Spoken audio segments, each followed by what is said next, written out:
Hello, and welcome to the Gunner Talk. Back here with you guys for another show, for another episode of our Raw Reaction preview series, in which we look ahead to the next game. Merry Christmas. Merry Christmas to everyone watching.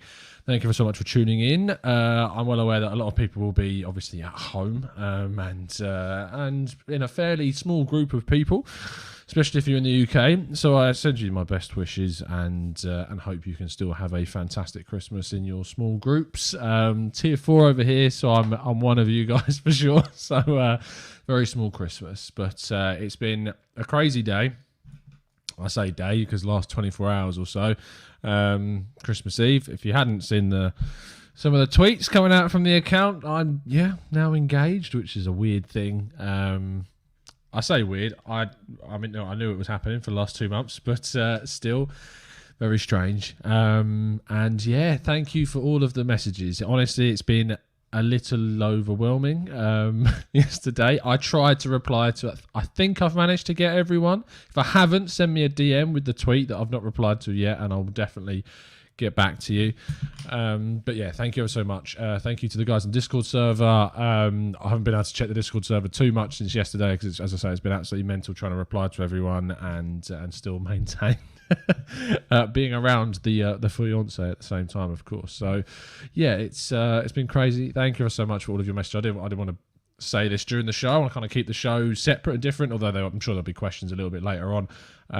But yeah, I just want to say a massive thank you to everyone who sent some really kind messages, and yeah, it's been great. So looking forward to whatever comes next, and maybe we'll do a raw reaction to the wedding. Anyway, let's crack on with the show and look ahead to what is otherwise a pretty scary fixture on Boxing Day.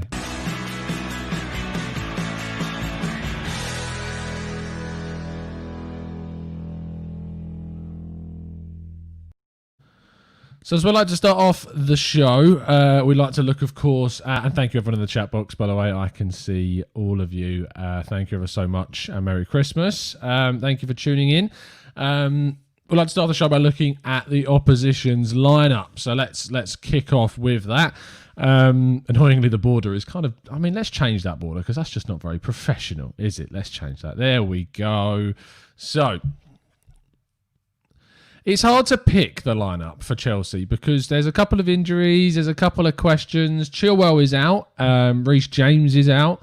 Unsure on Pulisic's fitness, but I'm pretty sure he's fine. Ziyech is out. He's not going to be, or Ziyech, however you want to pronounce it, is out. And then you got to think who's going to play in that central striking role. And Frank Lampard's kind of preferred to play Werner out on the left wing. So I think that's where he's ultimately going to play. I think Abraham's in good form, scored 2 goals against West Ham. I know they were pretty advantageous and poaching. He was very certainly poaching those shots. But it's a very similar lineup to the lineup against Chelsea, against West Ham. Sorry, and I've put Mount in there twice. I don't know why I've done that. Why is Mount in there? I've got so excited about Mount being there that for some reason Mount's there twice. Let's change that quickly. Oh God, I'm just not with it today. Clearly not with it at all. Why is Mount in there twice? Oh, now my laptop's decided to stop working. Come on, son. Come on. There we go. Oh, it wouldn't be Christmas without some technical difficulties. So there you go. There we are. Unbelievable stuff. Mount is so good. I put Mount in there twice. Deary me. Thank you so much for pointing that out in the chat box. Mount could cause us double trouble. See, this is why I respect you guys, because you can come up with the comedy when we need it. Fantastic. So, as I say, Mount's going to be absolutely dangerous, so much so that I'm really scared of him and I want to put him twice in the lineup. But Kante and Jorginho playing at the base of that midfield. The thing is with Mount is I find him an annoyingly good player that's going to try and be ousted by Lampard with Havertz and Ziyech and all these players. But actually, I have a lot more faith in Mount to be kind of a better player in the future for them than than either of those two. I think he's full of potential, and he's someone that is going to be a really annoyingly good player for them. So I'm worried about him a lot. I'm worried about Abraham, who has obviously from scoring against us at the Emirates last season to take a 2-1 win when we really deserved to win that game. I was there in the Emirates last season. It was one of the last games I managed to go to before, of course, all of the lockdown and fans could stop going to games. But it was one of Arteta's first big games that he nearly managed to take. Of course, we went 1-0 up, and then we absolutely blew it with Leno's defending from that corner, which I think it was Jorginho that slipped in at the back post, and then of course Abraham hit us on the break. And it was one of those games that I think Arteta kind of realised that the four at the back just doesn't work, and he after that game began to experiment and switch to the three at the back. And I think hopefully you remember that. I mean, you might not want to, but that's kind of when things changed. And of course we played the 3-4-3 that after this Chelsea game he kind of reimagined, and we played that in the cup semi-final, or the cup final rather, against Chelsea, which was so successful. I can see some questions coming in. We will get to your questions at the end, don't worry. I just wanted to get through the lineups and talk about those. So that's how I think Chelsea are going to set up. Of course, we're going to talk a bit more about how I think Arsenal, or how I would like them to. Now, the first thing I want to say is that do not click off this video because Xhaka's there, which is, I know, a bit of a tricky one for a lot of people to kind of see. Xhaka being there. The reason why Xhaka is there is, honest to God, I'm just sick of Elneny and Ceballos. I'm really sick of those two in the middle. Ceballos, I saw an unbelievable... I don't really like when people put together negative compilations with players, but it was a case of the Ceballos compilation. It's just ridiculous of how little he's kind of contributed at the moment. Against Manchester City, he was dreadful. Elneny and him together have kind of been a burnt-out pairing, to be honest. And what we have lacked is the kind of passes into the wide area. Now, I've gone for the back three because I think that when we're coming up against Chelsea, it's what we need to do ultimately. Xhaka and Bellerin, Christmas is over. Bye. That's the thing.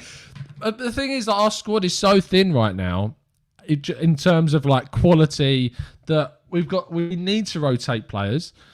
And I've got Mainsley in there twice. What am I doing? I've lost it. I've utterly lost it. I was so determined not to pick either Ceballos or Elneny that I didn't want to pick either of them. So I've picked Mainsley twice, but we're gonna have to go with. Oh God, what's wrong with me? Not with it at all today. Hold on a second. Let me just change that. Not with it. Whatever. Having an absolute mare this morning. Deary me. People pay for this. There we go. So this is why I need someone to be my editor. And this is why you don't do it after a glass of Bucks Fizz. Yes, I did do that. And you don't put together your graphics after you've had a glass of Bucks Fizz in the morning. Elneny and Xhaka in the middle. Sabas for me, just not in at the moment.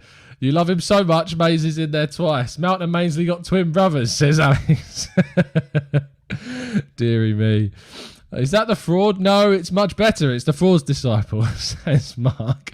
Move Saka to left wing back. Martin. The thing is with Martinelli is I don't know if he's going to be fit or not. Obviously, I'd love him to be fit and in the team. And Martinelli would be in there if I was more sure, but I don't know. Aubameyang's the same. If Aubameyang's fit, they're saying supposedly he could be in training ahead of the game. Do you risk him? No, I don't think we should force. I don't think we should force Partey or Aubameyang or Martinelli back into this game. There are points that we need to pick up against teams that are more in and around us this season, and so I shouldn't really be tempted to throw them in. Willian's nowhere to be seen because I don't want Willian near this lineup. But if you're asking me for a prediction about whether I think that Willian's going to play, I think ultimately the answer is yes. Willian is definitely going to play. There is absolutely no doubt in my mind that Willian is going to play tomorrow rather. So it's going to be frustrating to see that picked, but Pepe's played so much over the last few weeks or so that I can't see anything other than Willian playing this game. I hope that he goes with a completely different kind of setup. but I don't expect it right now. Antonio says Emil Smith-Rowe. I'd love to see Emil Smith-Rowe playing. The problem with playing Emil Smith-Rowe is that it means we have to go to a back four, because if Emil Smith-Rowe is playing, he's playing at number 10. And against Chelsea, I just think we need to play with the back three, because if we play with the back three, we're a lot more secure.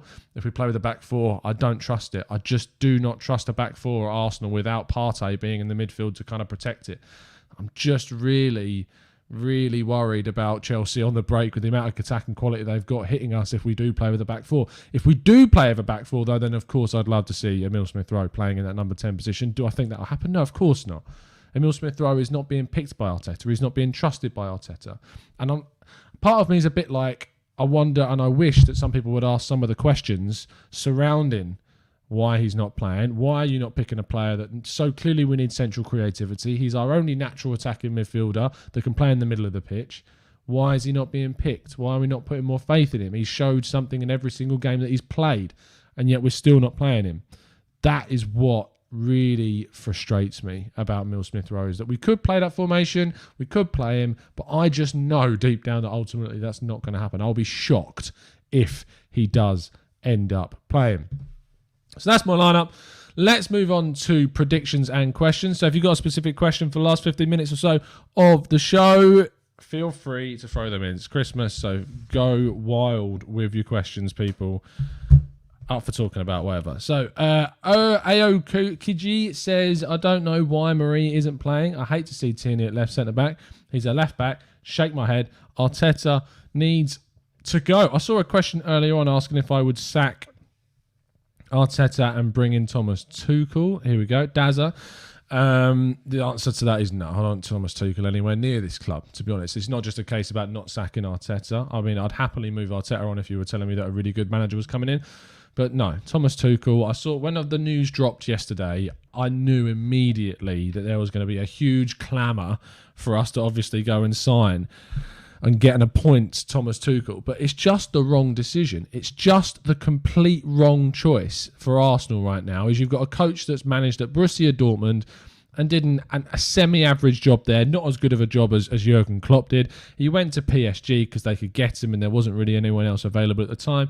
Has he improved PSG? No. If you look at the transition under PSG, they've arguably gone backwards. The only thing he's been able to achieve is get them further in the Champions League, in a Champions League where you were playing a very, very different style with no two-legged knockout fixtures. He come up against some easier sides in the semi-final like RB Leipzig. I say easy, they're a very good side, obviously, but getting past them in the semis to get to the final. They didn't have to come up against the same sort of sides that they have done in the past. Not to take that away from him as much as possible. But if Arteta's going to go, which at the end of the day, he may have to, because if we keep losing games, you can't just stick it out. You have to make a decision. I wouldn't be going for someone like Thomas Tuchel at all. He's just, I mean, look what happened to the last PSG manager we went and got. It doesn't work. Tuchel has shown he can't handle the big personalities like Neymar and Mbappe, and Emery didn't either. And he come to Arsenal and look at the chaos that happened under Emery. So, no, not at all. Love Rami says, I'm not a daily viewer, but are you still with Arteta? It doesn't matter if you're not a daily viewer. Welcome to the show, and I'm glad to have you in the chat, mate. He says, are you still with Arteta? The thing about the manager situation, we kind of talk about this obviously on every single show, it feels like, because it's the relevant thing. But I can't defend consistent mistakes when it comes to picking teams. And I'm well aware that the players are poor, and the argument to go for Arteta is to say that he's got a bad squad, bad team, but you can't. He keeps picking players like Willian. He kept picking Bellerin. He kept picking Xhaka. And I know that I've put Bellerin and Xhaka into that lineup, but that is more down to rotation. It's more down to the amount of games that we've played, the games that we've got coming up that I'd rather see other players playing than those two. And also, I'm a bit sick of El Neni and Ceballos in the middle. So that's why he's in there. And I think Mainsley has to play on the left. If Mainsley, if we were playing a back four, I think I'd maybe rather see Mainsley put into that right back slot or put into the midfield over Bellerin right now. But if we're playing 3-4-3, I'm putting in Bellerin right now to play. Because if you play 3-4-3, Bellerin's got the ability to run up the other end of the pitch, which when we know defensively leaves us so exposed. If you're playing with three at the back, you've got more coverage. So I'm more okay with Bellerin playing when we play the back three. But he's made continuous mistakes, consistent errors, and that is certainly something that you can't avoid talking about. And that's why the argument of it's just the players doesn't actually stack up too much, because he's continually picking the ones that are not great. But am I with him? I weirdly at the moment, because of just looking at what's out there and looking at how kind of deep rooted our problems are. I mean, my head's very much in the space of I think we probably need to stick it out and just hopefully turn things around in January, turn things around with getting players out, and next summer, which is a really important phase for the club. I don't really want a short-term manager taking hold of that really important summer window. Like people want a Rafa Benitez coming in, or they want whoever you else want to talk about as a short-term option to kind of save things. But I'd rather have a manager in place that has what arguably the most important summer window in 2021, where we looked at the 2020 summer, where we signed 2 top-class players in Gabriel and Partey, and I'm thinking, well, if we can sign those types of players in a really important summer, maybe they can get some even better players in. I still have a lot of questions, and I think that January will answer a lot of my questions about Edu specifically and about how he deals with the incomings and outgoings of the window. But I look at the summer window as something in which I'd rather have a long-term manager in place to just kind of get his vision in hold of, which I kind of view Arteta as, than a Rafa Benitez that comes in on an 18-month deal, signs players that he thinks should be signed in that month, or Edu takes control of it without the kind of guile of a long-term manager already in the job. And that's why I look at things in the long term. But final point on that is that if the short-term results do not improve and we keep losing, you can't keep him. It's just fact, and you have to move him then on. Let's scroll down and answer some more of your questions. Iron Cub says, Tom, Gabriel, Jesus and Kyle Walker just tested positive for COVID, so we might have a player or two with it as well. I hope not. Wow, if that's the case, that's pretty insane. Let me just do a quick Google search on that. If that is the case, then wow. Yeah, Kyle Walker and Gabriel test positive, so they'll be out of those games. But obviously, I think we would have heard by now. They test so regularly that you would know by now. So that news coming out, if you do hear about it, you'll hear about it this morning, I imagine, or in the next couple of hours if there is anyone else that's out. But I thought we probably would know who is going to be out by now. But when you're saying that, Kieran Tierney apparently tested positive over the summer and it never got published. So that's allegedly, by the way. I'm not claiming to know that, but that's just what was reported by some outlets. Question says Ren Kelly, why are fans who said 4th is not a trophy supporting a guy who has us in 15th? I don't know. I don't know. I think maybe when we were sitting in 4th, that kind of the mindset of those fans is very different to how it is now. Maybe there's more of an understanding of our situation now, and maybe there's kind of an understanding that the squad that when we were 4th maybe could have been doing a bit better compared to the squad now under the coach that we had then and now. So there's lots of factors as to why. You have to look at different situations in context. So I don't really like looking back and going, look what happened here, now let's look at what happened now, because those two situations are very, very different, and the context is different, and the factors surrounding them is different, the finance is different, the other teams surrounding us are all different now. You can't compare. It's like the whole Saliba-Fofana comparison thing, what I hate. You can't compare the two situations because they're just different. They're just different. Let's scroll down and get some more questions. Omar says, Tom, is a defeat tomorrow the final straw for Arteta? No, because ultimately Chelsea is not a team that we're kind of too worried about right now. I think the next 4 games after that, your Brightons, your Newcastles, your Palace, your West Brom, they're the games that will determine whether Arteta stays or goes for the club, personally. For myself, if we lose against Chelsea, lose against Brighton, for me, I'm thinking, I don't know how long we can go on with this, to be honest.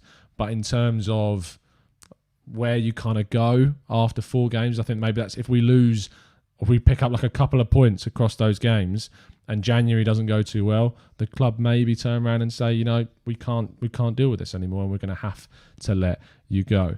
Tulip says, thoughts on the rise of Holding as a captain and a leader in the dressing room? It doesn't surprise me at all. Young English guy. Has been at the club for a long time, has been at the club when Arteta was a player, willing with the players, good personality, really nice lad. I'm not surprised, and he does does come across to me as someone that could do that job. And I think that he gets an incredibly tough time from a lot of the fan base who don't really appreciate what he's got, because I think that ultimately they wish that we had a much better right-sided centre-back, which you're completely entitled to thinking. And I I agree with you. I wish we had like a better right. I wish we had an Upamecano. I wish we had a Canate. I wish we had someone else playing in that right centre-back slot. It was a lot better than Holding. But that's not to say that Holding isn't still good. And I think he is a 7 out of 10 most weeks. But I wish we had an 8, a 9, a 10 out of 10 playing in that position in most weeks. And I think the perception of Holding by a lot of fans is very, very harsh for a player that actually does, besides Villa this season, has been pretty good most of the season, to be honest.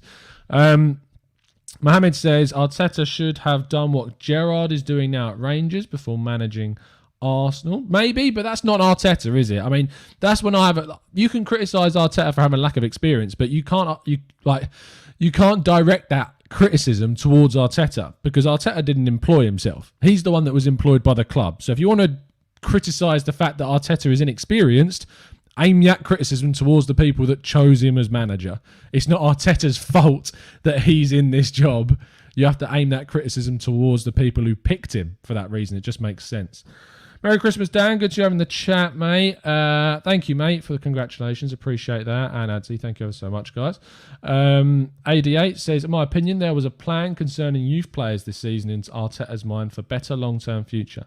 He doesn't want to throw them in such difficult times. He is resisting despite tough times. So maybe that's the case. Maybe he doesn't want to throw the youngsters into a situation. But when the seniors are letting you down so much, eventually something has to be the straw that breaks the camel's back, and you have to bring this guy in. Have to. Absolutely no. Absolutely none whatsoever.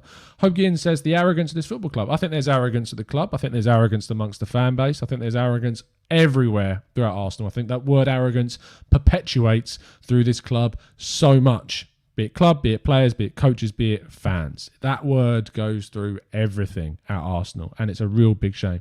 Thank you, Matt. Appreciate that.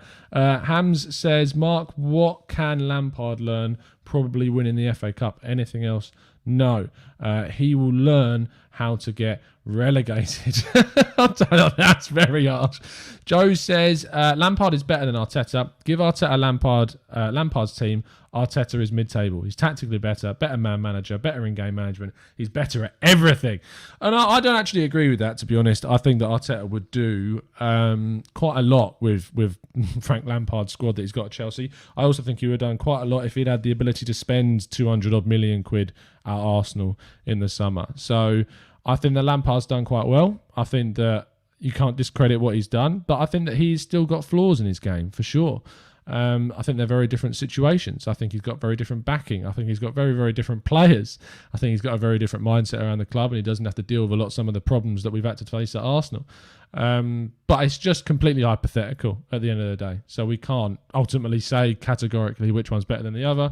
1-1 against the other in the FA Cup final, and 1-1 against the other in the league. So there you go. Does lack of backing from the board justify poor performances from the team and excuse the manager? No, of course it doesn't. And that's why managers get sacked despite poor backing from the board, poor signings being made, or a lack of signings being made. So no, of course it doesn't excuse it, because he needs to get the best from the players. He needs to pick the best players from the job, and that's ultimately not happening on a consistent basis at the moment. And I'm hoping that he learns from those mistakes. And I say I'm hoping he learns from those because I still don't see him being sacked. It's not me going, I hope he gets sacked. I'd never hope that kind of things get sacked. I'd hope things turn around. That's where your hope should be. You shouldn't be hoping he gets sacked. You should be hoping that he turns things around. That's where your mindset as a fan should be. And I feel like I am completely empowered to say that you as a fan should feel that way, because is it really fandom to hope that your manager gets sacked? Of course not, because you should be hoping he turns around. If things do not get better, there is nothing wrong with expecting him to get sacked at all. But hoping for him to get sacked, over hoping for him to turn it around, goes that it's personal against the guy, 100%. Thoughts on Eric Garcia links? It doesn't make any sense to me at all. I don't know why Eric Garcia, who clearly is wanted by Barca, wants to go back to Barca, would go to Arsenal. Doesn't make any sense to me as it doesn't for Antonio. Really doesn't. But what I would say is saying we have Saliba is not an excuse not to sign a centre-back. You cannot, because we're losing 3 centre-backs in the summer.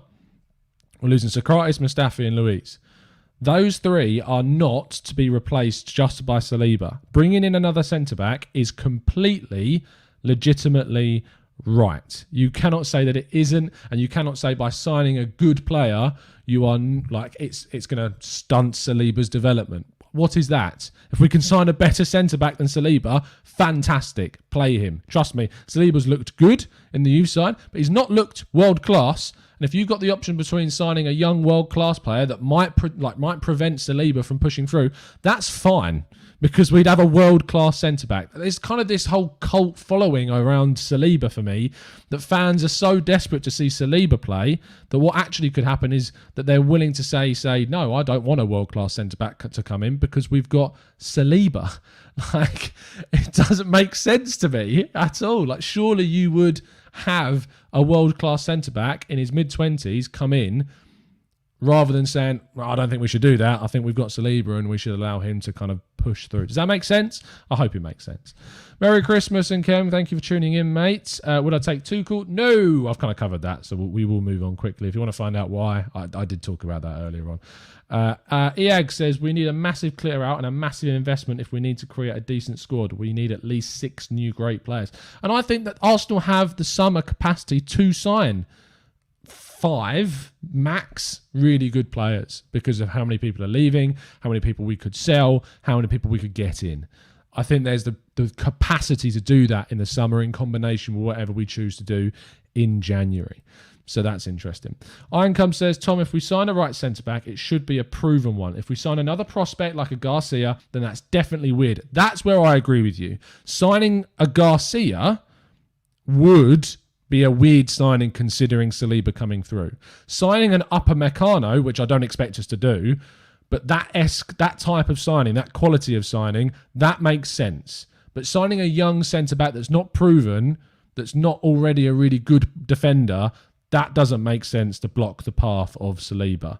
That's where I would be a little bit, what are we doing? But signing a really good right-footed centre-back that's proven at the top level and is really good for a marquee fee, no problem with that at all. I think that makes complete sense to do that because you can't bank everything on Saliba, who, let's be honest, if was being world-class for the youth side, probably would be playing. I am trying to chase up some stuff regarding Saliba. I'm sure you all read the Chris Whitty, I've really got an obsession with saying Chris Wheatley piece in Football London about Saliba. I'm trying to dig some stuff up. I found a little bit out. I'm not willing to talk about that right now until I've got kind of more stuff, and I'm probably going to write an article about it. But things behind the scenes in Saliba aren't good. It's not good. That's what I will say from what the digging I've done has found out. But I'll look forward to. I'd say look forward. I anticipate it'll be quite a big story when all of it comes out, which I'm expected to to do at some point. We'll see. There's lots of legalities and things. We'll see what happens. Priyank says, Tom, do you think we have downgraded from Iwobi to Pepe? No, I don't. I don't think we've downgraded. I think that we got a very, very good fee for Iwobi, and I think that Pepe is a player that's being used completely incorrectly. So I don't think we've been able to see the Pepe that we have, because we haven't been able to use Pepe in the correct way. So I don't think it would be fair to say that we've downgraded, because I don't think we've seen Pepe play in the correct way. Herb again says, the real question is how much longer are these Arsenal fans going to keep taking this BS? I think they've had enough, Herb. I think the question is they've had enough already, mate. Iron Cub says, I kind of want to see us sign a Vestergaard or Tarkovsky instead of an upper Meccano. And I agree with that. Signing someone who's Premier League proven would make a lot of sense. I feel like we need one centre-back who's more of a leader and experienced in the Premier League. Merry Christmas, Kian. Speak so, mate. I hope you have a good one. 100%, fella. Matt Gray says, we need to stop with this Awar talk. Leon, our second in the league. He's not going to leave for us. I've seen players leave. 100%. Reginald says, do you think we'll lose? Saliva? I don't know. It depends how much you spit. That's a terrible joke. I know who you mean. Do I think we'll lose him? I think that he'll go in January for on loan, but I think there's a chance he could go in the summer. That's all I'll say. Thibaut Pest says, if you could only offload 2 players from the first team in January, whom would you get rid of? Get rid of 2? I'd get rid of Ozil and Socrates. That's who I'd get rid of, because we don't look like we're going to get rid of anything for them. They're not in the squad. They're not playing. Get their wages off the books. Get the negativity out the club. Get them gone. So that's a simple one for me, Thibaut. Socrates and Ozil. Absolutely no question in my mind. Maybe Willian over Socrates. Maybe. Tom, Iwobi is better than Willian. Fact. And yeah, I don't disagree with you. Right now, based on how they're both playing, he is 100% better than Willian.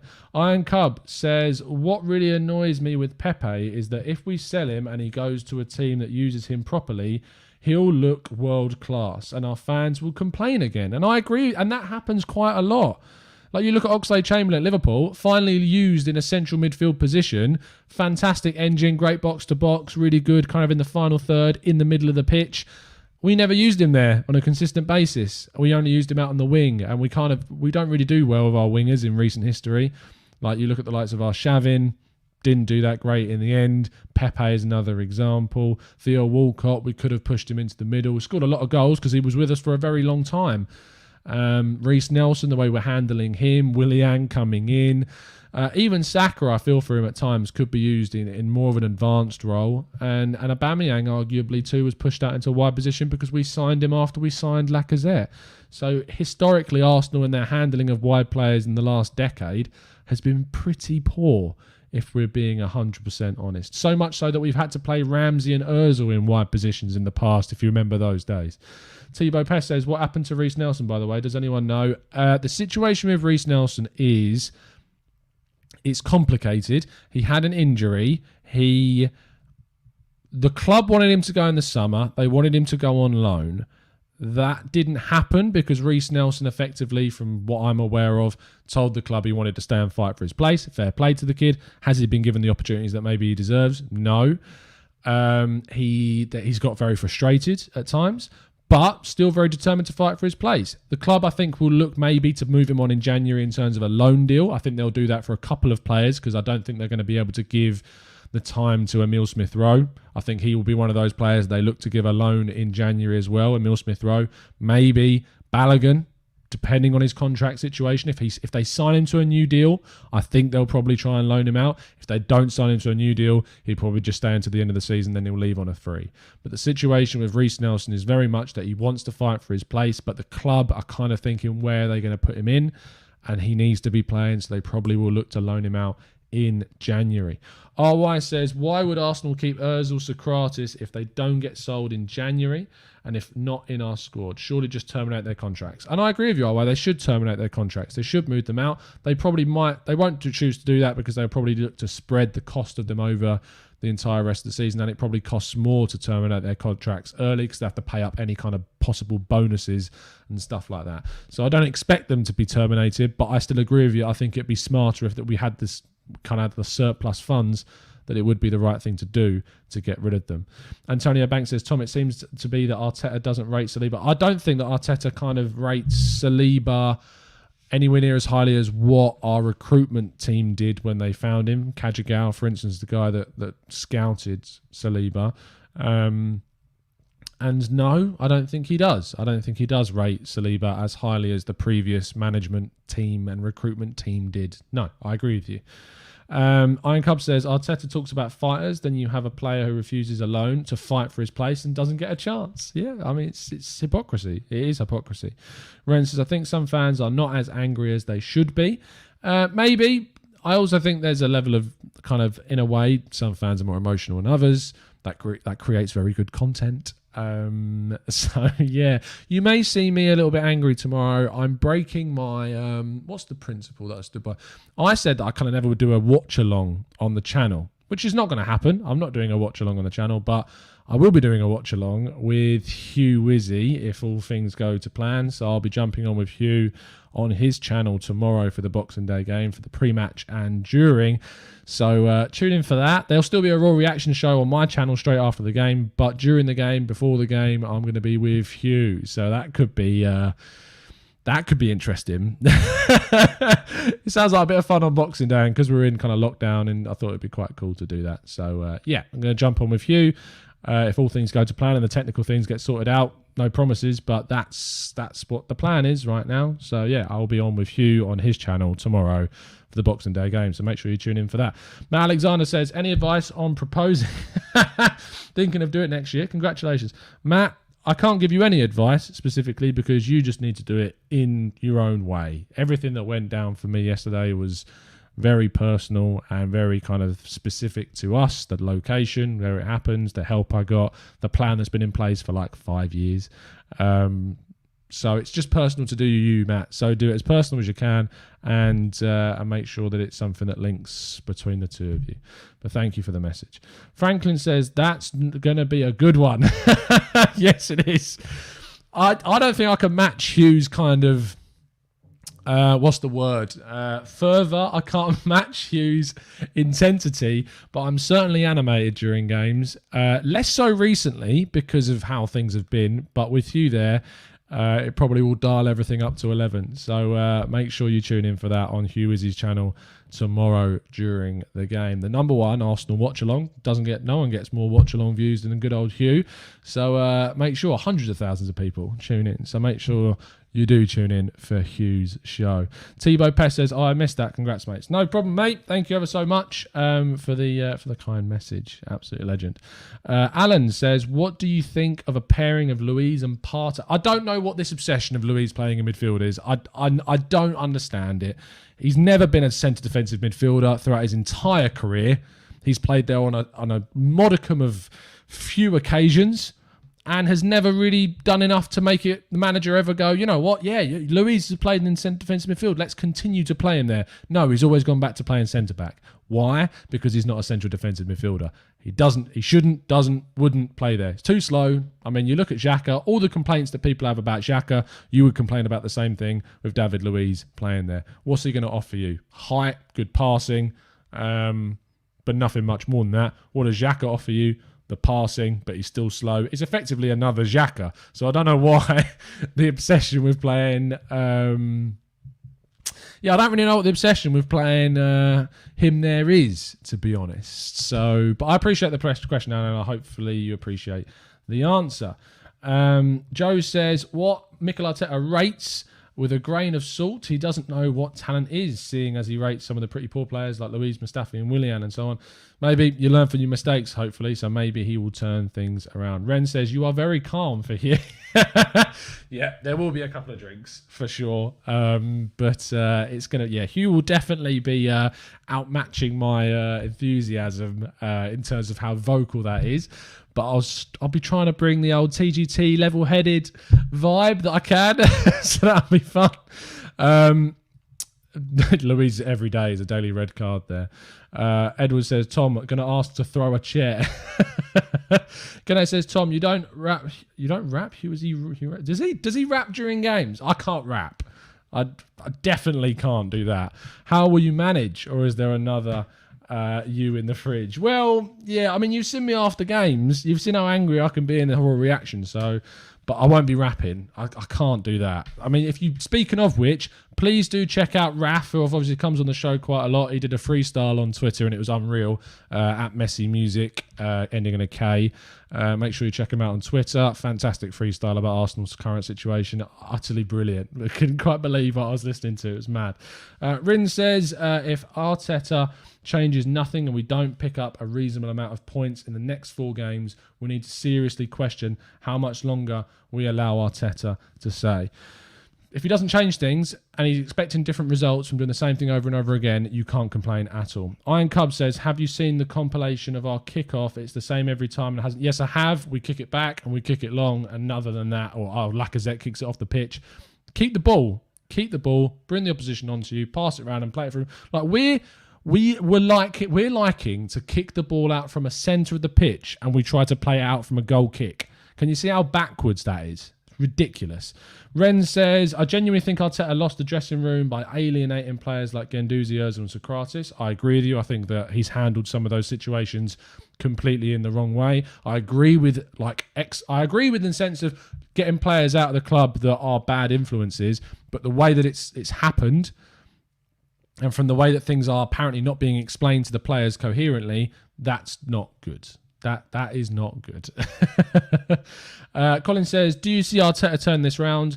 Colin, my honest answer is I don't know. I don't know. There's been no evidence to me so far that suggests he can turn it round. All I can do is hope that he can turn it round, because I think that the problems at the club go so deep that if we change manager, I don't think it's any guarantee that things change around. In fact, it could get even worse. But if things keep getting worse under Arteta now, you don't get left with much choice to keep the manager, and he's the thing that you can change compared to the rest of the squad. I hope he can, but my honest answer is, Colin, I don't know. I don't know. Omar says, I've never seen Tom. Yes, you have. You've seen me in the Raw reaction shows. We get a little bit animated, so it's going to be interesting. I've got to set up some sort of camera rig watching the game, so that's going to be interesting to try and do. Mitchell says, that is not fair. Us at Kicking Liverpool play a long diagonal every kickoff. They do, but I still think it's something that maybe we could, maybe you could be a little bit better at, if that makes sense. Supposedly, example banners, I haven't changed any of this. Apparently, though, that you can change things with how your comments come up on the screens. Is that the case? Bubble. Oh, does this change it? Oh, look at that! How smooth was that? I didn't know you could do that. We're just learning things on StreamYard. Here we go. Mitchell Bowsen. Oh, look at the seamlessness of that comment coming up. How nice is that? Is there another one? We got block. Oh, I think I like the block one more, a little bit more rigid. Herb says, we should have sacked the lot by now. This season is done. Neil Gunner says he has no man management. Where is the hope? The thing is, I think there are signs to say that there is hope with the man management. I think you see how some of the players come out and speak about him in the press. And I think that is evidence that there is an element of man management. But I think that we have so much of a big squad, so many big personalities, that ultimately we are going to have to make some key changes. That is going to finish off today's show. See, it does. Look at the seamlessness of that. Look, click off. Oh, feels good. Loving that. Living 2021 already a week early. Thank you ever so much, guys, for the messages. Thank you ever so much for the support and the continued effort over the year. Of course, we will have a couple of shows before the end of the year. Our next match after Chelsea is on the 2nd against Brighton. I think it is, unless I'm completely wrong. We might have a game before the end of the year, actually, now I'm saying that. Is it West Brom on the 2nd? Just let me check. Matches. Brighton's on the 29th of December. And then we've got West Brom on the 2nd. So the 29th. So tomorrow's the game on the 26th. We'll have a Raw reaction show. Maybe not straight after the game, but probably about 15, 20 minutes, half an hour after the game. There will be a Raw reaction show because I'll be on with Hugh during the game on Hugh Izzy's channel. So make sure you check that one out. If all the technical stuff gets sorted, it's not 100% confirmed, but that seems the way that it's going. Preview show for Brighton on the 28th. After a podcast on the 27th. So you're going to be filled with content. Who is coming on the podcast? Let me just check. I've got my schedule. Who's coming on the podcast for Chelsea? Owen, John, and Raf are going to be on that show. So that'll be on the 27th, 8:30 p.m. in the evening. And thank you so much for continuing your message. Merry Christmas. Have a fantastic day. Enjoy it as much as you possibly can do. I know that we're living in pretty strange times right now, but thank you so much for the messages. Thank you so much for the kind words. It's been absolutely blown away by all of it. I'd appreciate if you could drop a like on the video. But yeah, thank you, members, for the continued support as always. I'll see you in the Discord server. I'll see you tomorrow for the game. I'll see you straight after on the channel for the reaction. But I'm wishing ourselves the best of luck. I'm personally going to go for 2-2, I think. 2-2 is what I'm going for. Leave your predictions in the comment section below. I'm going to try and read through as many of them as feasibly possible.